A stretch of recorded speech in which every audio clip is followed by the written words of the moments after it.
नमस्कार दोस्तों, आपका इस वीडियो में स्वागत है। वीडियो जरूर पूरा देखिए। आज की जो क्राइम की कहानी है बहुत ही जो है इस दोस्ती को लेकर ये कहानी जो आप सुनेंगे दिलचस्प कहानी है और इससे जो है आपको बड़ी सीख मिलेगी। तो ये पूरा वीडियो आप मिस मत कीजिए, इस पूरी वीडियो देखिए। एक तरफ एक ऐसा दोस्त जिसने अपने ही दोस्त का जो है पैसों के लालच में कत्ल किया, जिस दोस्त ने अपने दोस्त पर भरोसा किया, और एक 6 दोस्त जिसने अपने दोस्त के कत्ल के बाद उन्होंने जो है जो मिस्ट्री पुलिस नहीं सुलझा सकती थी वो इन दोस्तों ने सुलझा दी। तो कहानी शुरू करूं दोस्तों। ये कहानी है उत्तर प्रदेश की, दिल्ली से सटा एक इलाका बागपत। यहां पर एक लड़का जिसका नाम अंकित, जो पढ़ाई में होनहार, तो उसने जो है पीएचडी करने का फैसला लिया। अब पीएचडी वो जो है बागपत में रहकर कर नहीं सकता था, तो वो लखनऊ की जो डॉक्टर भीमराव अंबेडकर कॉलेज है वहाँ पर उसने पीएचडी करनी शुरू की। अब क्योंकि सारे उसने दस्तावेज वगैरह सब सबमिट कर दिए, कुछ दिनों बाद उसकी पीएचडी की डिग्री आने वाली थी। एक डॉक्टर जो है डॉक्टर अंकित चौधरी वो बनने वाला था। अब वो पीएचडी इधर कर रहा था, इधर जो है उससे पढ़ाई करने के लिए उसने कहा कि चलो एक काम करते हैं, अपन लखनऊ नहीं रहकर गाजियाबाद चले जाते हैं। इधर बागपत में जो है उसके माता पिता की मौत हो चुकी थी। अब घर में अकेला, उसके रिश्तेदार भी उससे जो है ज़्यादा उसको रख नहीं रहे थे, उससे जो है बात नहीं कर रहे थे। इधर अंकित जो है अब अकेला महसूस कर रहा था। उसने कहा चलो एक फैसला करते हैं, बागपत को छोड़ते हैं, घर पर कोई नहीं है, अकेला महसूस कर रहा था। तो कुछ उसके दोस्त थे, तो उसने कहा कि चलो एक काम करते हैं, गाजियाबाद में रहते हैं। तो अब बागपत से अंकित जो है गाजियाबाद आ जाता है।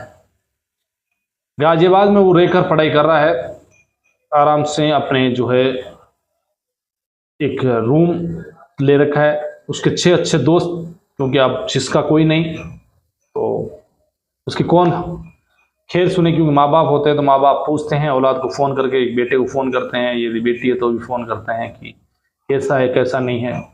अब अंकित के कोई था नहीं, रिश्तेदार भी उसे फ़ोन नहीं करते थे कोई रिश्ते में। तो फिर उसने जो है उसके 6 अच्छे दोस्त जो साथ मिलते हैं, कभी जो बर्थडे पार्टी होती तो 6 दोस्त और एक अंकित साथ मिलकर पार्टी करते, बातें करते, सोशल मीडिया के माध्यम से चैटिंग करते, फेसबुक वगैरह पर एक्टिव रहते, पोस्ट डालता अंकित, और दोस्तों से भी जो गपशप होती रहती थी। वो सारे दोस्त जो उसके पीएचडी वगैरह सब पढ़ाई लिखाई करने वाले अच्छे दोस्त, और उनके घर पर भी जाता। लेकिन वो जो है अब गाजियाबाद में एक दोस्त उमेश उसके घर पर रह रहा था। अब हुआ ये कि उमेश के घर पर रहते रहते उसने कहा कि चलो एक काम करता हूँ कि मेरा जो बागपत का मकान प्रॉपर्टी है कुछ काम आएगी नहीं, मैं यहीं रह रहा हूँ काफ़ी दिनों से। क्योंकि लोग ये सोचते भी हैं कि मुझे जो है अब मैं काफ़ी दिनों से, जैसे कोई बाहर रह रहा है, कहीं बाहर ही पढ़ाई कर रहा है, तो सोचता है कि चलो यार अब गांव में क्या रखा है, वहाँ कोई है भी नहीं, मन भी नहीं लगता, कोई मुंह ज़्यादा लगते नहीं है, तो फिर वो अपना रास्ता बदल लेता है। अंकित ने यही सोचकर उसने जो है बागपत गया।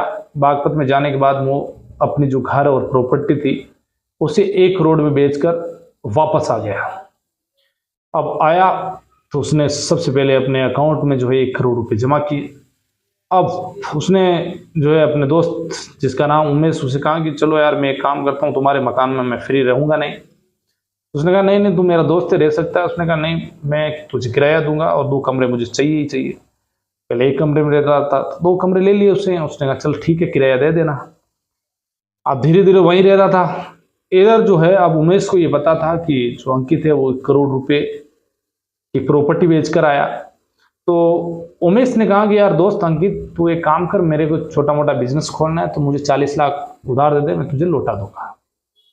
अंकित बेचारा उसे नहीं पता, उसने 40 लाख रुपए जो है अपने बैंक अकाउंट से निकाल कर उमेश को दे दिए कि चलो मेरा एक दोस्त है, आगे बढ़े, मैं उसके घर में रह रहा हूँ।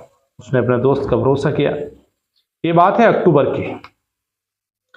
अब 40 लाख रुपए देने के बाद में अब धीरे धीरे जो है 2022 में जो है अंकित जो है, अब कोरोना का टाइम था, अंकित घर पे रहता था, तो इधर जो है उमेश को लगा कि यार एक काम करता हूं कि जो 40 लाख रुपए दिए हैं ये वापस देने पड़ेंगे। तो फिर अचानक जो है 7 अक्टूबर को ये अपने दोस्तों से मिला था, अंकित, जो 6 दोस्त थे। उस टाइम कोरोना का धीरे धीरे जो समाप्ति की ओर था, ये 2022 की बात है। अब 7 अक्टूबर से जो है अंकित का जो है अपने दोस्तों से फोन पर बातचीत नहीं हुई, 2 महीने हो गए। सारे दोस्त एक दिन मिले कि यार दिसंबर का महीना है और अंकित जो है अपने से बात नहीं कर रहा है, फोन नहीं कर रहा है, क्या चक्कर है, ना किसी को जो है कॉल कर रहा है, नहीं तो वो सारे दोस्तों से वो 1-2 दिन में सबसे कॉलिंग पर भी बात करता, चैट तो करता ही था, मिल भी लेता था, लेकिन अंकित 2 महीने से मिल नहीं रहा है। 6 दोस्तों ने उसके फोन लगाया तो फोन कभी कभार स्विच ऑफ, अब रिप्लाई नहीं। सारे दोस्तों को जो है उसके चैटिंग जरूर उसने जो है मैसेज कर रखे हैं। 6 दोस्त एक जगह इकट्ठे हुए, बातचीत चली, यार कोई ना कोई गड़बड़ है, अंकित जो हमसे इतने दिन नहीं रुक सकता है, वो बात जरूर करता है, चैटिंग करता है, कोई ना कोई पार्टी रख देते हैं, उसमें भी वो आता है। अब सारे उसके 6 दोस्त सोच रहे हैं कि यार कोई गड़बड़ तो नहीं हो गई है। फिर एक दोस्त ने सोचा कि यार जो अंकित मैसेज करता है मोबाइल में, जो चैटिंग में, उसकी स्पेलिंग हमेशा जो है सही रहती है, क्योंकि वो एक पीएचडी कर रहा है, होनहार है, उसने कभी भी स्पेलिंग गलत नहीं की। सारे दोस्तों ने अपने अपनी चैटिंग खोली, पुराने मैसेज देके उसमें उसकी स्पेलिंग है सही और कुछ में जो है उसकी स्पेलिंग है जो है गलत। क्योंकि कई दोस्त उससे चैटिंग करते थे, उसका जो मोबाइल फोन है ये उमेश चला रहा था, तो उमेश उसे जिंदा दिखा रहा था। उन कई जो है 6 दोस्त थे, उन्होंने कहा कि यार ऐसा हो सकता है कि कहीं ना कहीं अनहोनी नहीं हो गई अंकित के साथ, तो अंकित को जिंदा दिखाने की कोशिश तो नहीं की जा रही है। क्योंकि आजकल की जो खबरें हैं, से पढ़े लिखे दोस्त, उसके 6 दोस्त खबरें देखते ही हैं टीवी में, उस टाइम का दौर में आती है, अखबार में आती है, तो उन्होंने कहा कोई ना कोई तो। सबसे पहले वो जो है उस उमेश के घर पहुंचते 6 दोस्त और उससे पूछते हैं कि जो है उमेश से कि जो अंकित है वो कहाँ है। उसने कहा कि अंकित तो जो है यहाँ से 2 महीने हो गए, अक्टूबर में ही वो चला गया घर छोड़ के यहाँ से सामान लेकर, और अब मुझे बता के भी नहीं गया। तो फिर वो कहते हैं यार ऐसे कैसे हो सकता है। फिर वो उसके गांव जाते हैं 6 के 6 दोस्त, बागपत, वहाँ पता करते हैं कि यहाँ अंकित आया, किसी से कोई मिला, तो सब कहते हैं भाई अंकित तो यहाँ से अपना मकान भी बेच के चला गया, जिसने इसने प्रॉपर्टी बेची 1 करोड़ की। अब 1 करोड़ की प्रॉपर्टी का नाम सुनते ही सारे दोस्तों के कान खड़े हुए, कहीं ना कहीं पैसों के चक्कर में किसी ने अंकित की जो है हत्या तो नहीं कर दी। अब 6 के 6 दोस्त सीधे पुलिस स्टेशन पहुंचते हैं और पुलिस में एक कंप्लेन लिख कर देते हैं कि हमारा दोस्त। अब कंप्लेन लेकर गए थाने में, तो पुलिस वाले कहते हैं भाई आप कौन होते हो, आपको भी पता होता है कि थाने में जाने के बाद में पुलिस वाले ये बात पूछते हैं क्योंकि आप कौन हो भाई, कहाँ से आए हो। तो उन्होंने कहा कि हमारा एक दोस्त है। क्या उनके माँ बाप नहीं है? कि नहीं उसके माँ बाप नहीं है, हम 6 उसके जिगरी दोस्त हैं और हमारे से जो है 2 महीने से उससे बात नहीं हो रही है। तो उन्होंने कहा भाई कहीं घूमने चला गया होगा। कि नहीं, वो हमसे 1-2 दिन में तो बात जरूर करता था, मैसेज करता था। ये 6 के 6 दोस्तों ने बताया पुलिस को। पुलिस को कहा कि उसने जो है अभी हाल ही में अक्टूबर के महीने में 1 करोड़ रुपए में अपनी जो है प्रॉपर्टी बेची, हो सकता है उस वजह से। तो कहा चलो ये काम करते हैं भाई, अब अंकित का अकाउंट खगालते हैं। पुलिस उसका जो बैंक अकाउंट है वो खगालती है, देखते हैं कि उसमें से जो है काफ़ी पैसे निकल चुके हैं। 1 करोड़ रुपए तो जमा हुए हैं, लेकिन काफ़ी पैसे निकल भी चुके हैं और रेगुलर निकल रहे हैं। यानी कि अक्टूबर से गायब की उसकी रिपोर्ट लिखाई उन्होंने दिसंबर के महीने में। उसके बाद में भी जो है उसके पैसे एटीएम से निकल रहे हैं, उसका मोबाइल भी ऑन बता रहा है। उन्होंने कहा भाई कहीं घूमने गया होगा, देहरादून से पैसे निकले, रुड़की से निकले, हरिद्वार से निकले, तो इन शहरों में वो घूम रहा होगा। तो उन दोस्तों ने कहा कि सर एक काम कीजिए आप, हो सकता है कोई उसको जिंदा दिखाने की कोशिश कर रहा हो, तो उसका एटीएम में जो है उसके फुटेज भी देखी जाए, क्योंकि वो दोस्त सब के सब पढ़े लिखे पीएचडी करने वाले और वो भी जो है खबरें देखते हैं, पढ़ते हैं ऐसी। तो पुलिस ने कहा चलो ठीक है। तो जाके सीसीटीवी फुटेज का गले उन एटीएमों से जिससे पैसे निकले, उसमें एक शख्स दिखाई दिया। वो शख्स जो मास्क लगा के और पैसे निकाल रहा, उस टाइमिंग के अनुसार जिस टाइम से पैसे बैंक अकाउंट से एटीएम से विड्रॉल हुए, जैसे निकले हैं, उस टाइम को देख रहे हैं। एक शख्स जो है अपने मुंह पर मास्क लगाया, उस टाइम कोरोना का दौर भी चला गया। हो सकता है कि भाई पुलिस ने सोचा कि कई लोग अभी भी मास्क लगा रहे हैं, हो सकता है कि अभी भी ख्याल रख रहे होंगे। लेकिन दोस्तों ने कहा कि ये अंकित नहीं है, अंकित की जो है कद काठी ये नहीं है। तो फिर पुलिस ने कहा कि फिर तो मामला कोई गड़बड़ है, पुलिस का दिमाग ठनका यहाँ पर। पुलिस ने कहा कि इसमें जांच की जाए। अब पुलिस सीधे ही जो है उनसे पूछा कि वो कहाँ रहता था। उन्होंने बताया कि उमेश उसका दोस्त उसके घर पर रहता था। सबसे पहले पुलिस वहां पर पहुंची। पुलिस ने जो है तलाशी ली, उमेश से पूछा तो उमेश के चेहरे पर थोड़ी सी सिकन थी। पुलिस को अंदाजा लगा कि हो सकता है इसके चेहरे पर थोड़ी नर्वस है। पुलिस समझ गई कि हो सकता है कोई ना कोई इसी मकान में। उसने कहा कि उसके कमरे कौन से हैं। पुलिस ने दोनों कमरे बताए। इधर एफएसएल टीम को बुला लिया गया। अब एफएसएल टीम तो आपको पता ही होगी, एफएसएल के पास इतने सारे जो है टेक्नोलॉजी लेंस, उसके पास ऐसे केमिकल्स होते हैं कि कहीं भी धब्बा होता है वो भी जो है उन केमिकल्स डालकर और पता कर लिया जाता है। जो नंगी आंखों से हम देख नहीं पाते वो एफएसएल टीम देख लेती है। एफएसएल टीम ने जो है केमिकल डाला, उस रूम में खून के धब्बे नजर आए। अब उमेश को जो है पुलिस ने उठाया, पुलिस पूछताछ के लिए थाने लेकर गई।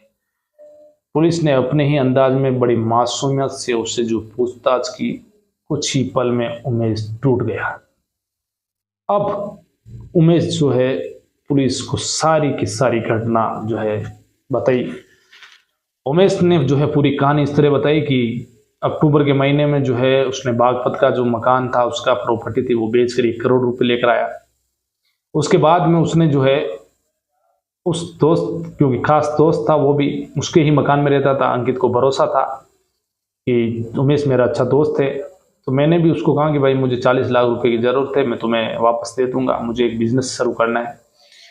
अंकित ने जो है मुझे 40 लाख रुपए दे दिए। अब कुछ दिन बीते, मैंने सोचा कि 40 लाख रुपए हैं ये तो अब ख़त्म हो जाएंगे, फिर अंकित पैसे मांगेगा तो मैं कहाँ से दूंगा, तो क्यों ना इसको ही रास्ते से हटा दूँ, और जो उसके 60 लाख रुपए और बचे हैं वो भी मैं जो है ले लूँ। क्योंकि अंकित के जो है माँ बाप नहीं है, कोई रिश्तेदार उसे फ़ोन करके पूछता नहीं है, किसी को पता नहीं है। लेकिन इधर उसे ये नहीं पता था कि जो उसके 6 अच्छे दोस्त हैं, वो जो है इतने अच्छे दोस्त की जो अंकित हैं, वो उनके घर पर जाता था किसी पार्टी विशेष में, तो उनके माँ बाप के जो है पैर छूता। किसी की माँ बीमार है तो उसके पैर तक दबा देता। उसके माँ बाप भी उसे बेपनाह जो है प्यार करते थे। ये 6 दोस्तों ने बताया था। ये घटना है 2022 की दोस्तों।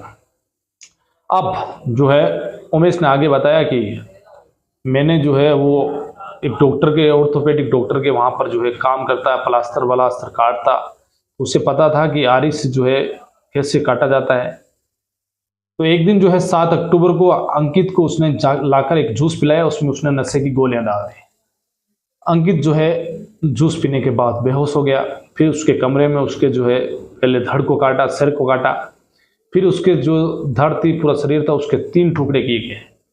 टुकड़े करने के बाद वहीं उसकी डेड बॉडी पड़ी रही। दूसरे दिन जो है उमेश बाजार में से जाकर 3 पॉलीथीन लेकर आता है। उन 3 पॉलीथीन में जो है उसकी जो है डेड बॉडी को पैक करता है। फिर एक दोस्त की गाड़ी लाता है।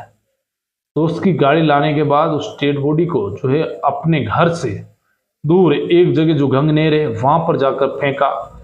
एक जो है एक्सप्रेस वे चलता है वहां पर, वहां जिसकी दूरी करीब 25 किलोमीटर, 25 किलोमीटर पर उसने तीनों ही पॉलीथीन की थैलियां डाल दी।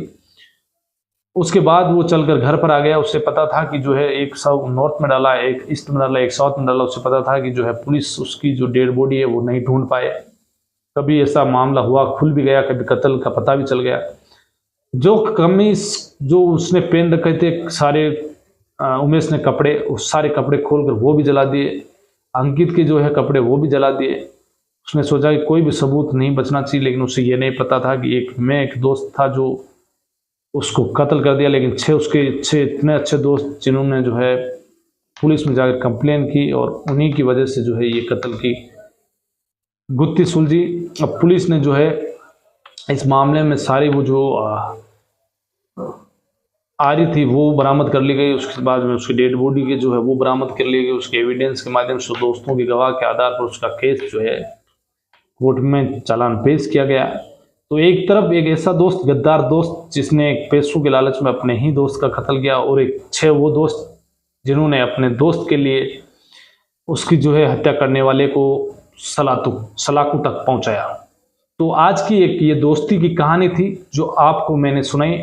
आगे भी ऐसी ही कहानी आपके बीच कुछ क्राइम की लेकर आऊँगा मैं। तो हर जो है क्राइम करने वाला एक दिन पकड़ा जरूर जाता है, क्योंकि क्राइम की घटना के बाद यदि कोई कत्ल हो जाता है तो उसके बाद वो कभी भी बच नहीं सकता है आज की पुलिस की पैनी नज़र से, क्योंकि पुलिस के पास ऐसे हाईटेक संसाधन हो गए हैं। तो आज की कहानी में बस इतना ही, फिर आपसे मुलाकात होगी किसी दूसरी कहानी में। तब तक के लिए जय हिंद।